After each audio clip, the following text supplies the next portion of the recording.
السلام علیکم ورحمۃ اللہ الحمدللہ رب العالمین والصلاة والسلام علی رحمت للعالمین۔ عزیزان وقار، اب جمعے کے دن عام طور پہ مسجدوں میں دیکھا جاتا ہے کہ لوگ تقریر کے بعد یا خطبے کے بعد یا نماز جمعہ کے بعد مسجد کے اندر کھڑے ہو جاتے ہیں اور کھڑے ہو کر اپنی ذات کے لیے سوال کرتے ہیں کہ مجھے فلاں چیز کی ضرورت ہے، مجھے پیسے کی ضرورت ہے، آپ لوگ میری مدد کریں، اور لوگ مسجد کے اندر ہی لینا دینا شروع کر دیتے ہیں۔ ایسے لوگوں کو یاد رکھنا چاہیے کہ مسجد کے اندر اپنی ذات کے لیے سوال کرنا حرام ہے، شریعت نے حرام قرار دیا ہے، اور مسجد کے اندر اس سائل کی مدد کرنا بھی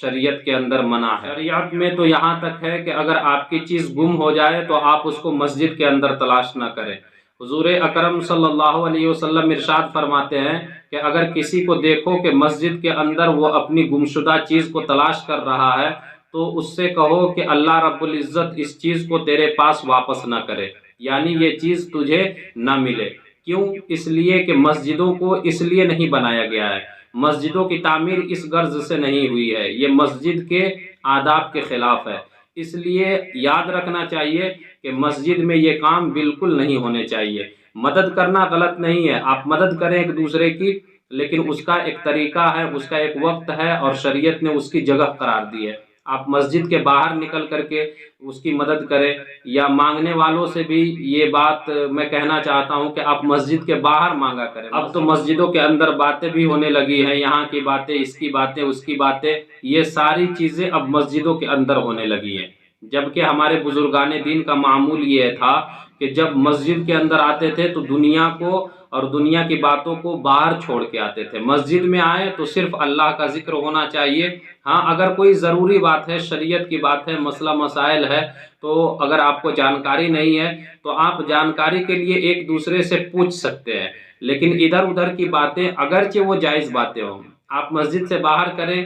تو وہ اگرچہ جائز ہے۔ جیسے آپ اپنی بزنس کی باتیں کریں یا رشتے کی باتیں کریں تو یہ ساری باتیں مسجدوں کے اندر نہیں ہونی چاہیے۔ آپ باہر کریں گے تو جائز ہے، لیکن مسجد کے اندر کریں گے تو وہی ناجائز ہو جائے گی۔ اس لیے مسجد کے اندر یہ باتیں نہیں ہونی چاہیے۔ مسجدوں کے اندر مباح باتیں کرنے کی بھی اجازت نہیں ہے، اور نہ مسجد میں آواز بلند کرنا جائز ہے۔ حدیث شریف میں آتا ہے، ہمارے نبی صلی اللہ علیہ وسلم نے ارشاد فرمایا کہ مسجدوں میں مباح باتیں کرنا نیکیوں کو اس طرح کھا جاتا ہے جیسے لکڑیوں کو آگ کھا جاتی ہے، یعنی جس طرح آپ لکڑی کو آگ میں ڈالیں تو آگ جلا کر راکھ کر دیتی ہے، اسی طرح لکڑی کو، اسی طرح سے اگر مسجد میں آپ نماز بھی پڑھیں، عبادتیں بھی کریں، لیکن یہ باتیں بھی جاری رکھیں تو یہ آپ کی باتیں آگ کی طرح ہیں، یہ تمام عبادتوں کو جلا کر خاک کر دے گی، راکھ میں بدل دے گی یہ باتیں۔ اس لیے آپ کوشش کریں کہ مسجد کے اندر باتیں نہ ہوں، صرف اللہ کی عبادت ہو، تاکہ قیامت کے دن ان عبادتوں کا اجر آپ کو دیا جائے،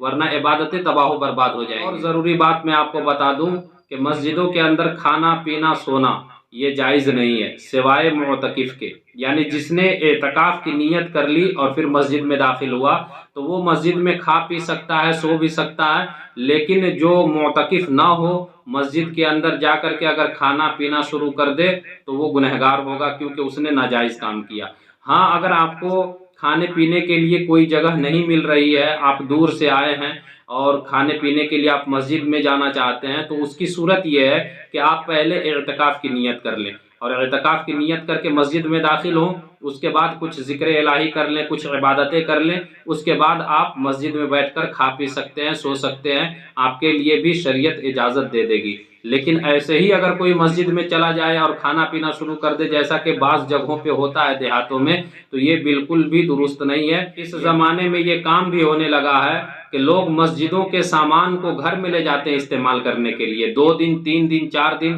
اپنے گھر میں استعمال کیا، اس کے بعد لا کر مسجد میں پہنچا دیا۔ ان لوگوں کو یاد رکھنا چاہیے کہ یہ کام بالکل بھی جائز نہیں ہے، یہاں تک کہ شریعت یہ کہتی ہے کہ ایک مسجد کا سامان دوسری مسجد میں لے جانا جائز نہیں ہے۔ جب ایک مسجد کا سامان دوسری مسجد میں لے جانا جائز نہیں ہے، اس کی اجازت نہیں ہے، تو گھر میں لے جانے کی اجازت کیسے ہو سکتی ہے؟ اس سے پرہیز کیا کریں۔ یہاں تک کہ مسجد کے کوڑا کو ایسی جگہ ڈالنے کی اجازت نہیں ہے جہاں پہ اس کی بے ادبی ہو۔ تو جب مسجد کے کوڑا کو ہر جگہ ڈالنے کی اجازت نہیں ہے تو مسجد کے سامان کو ہر جگہ لے جانے کی اجازت کیسے ہو سکتی ہے؟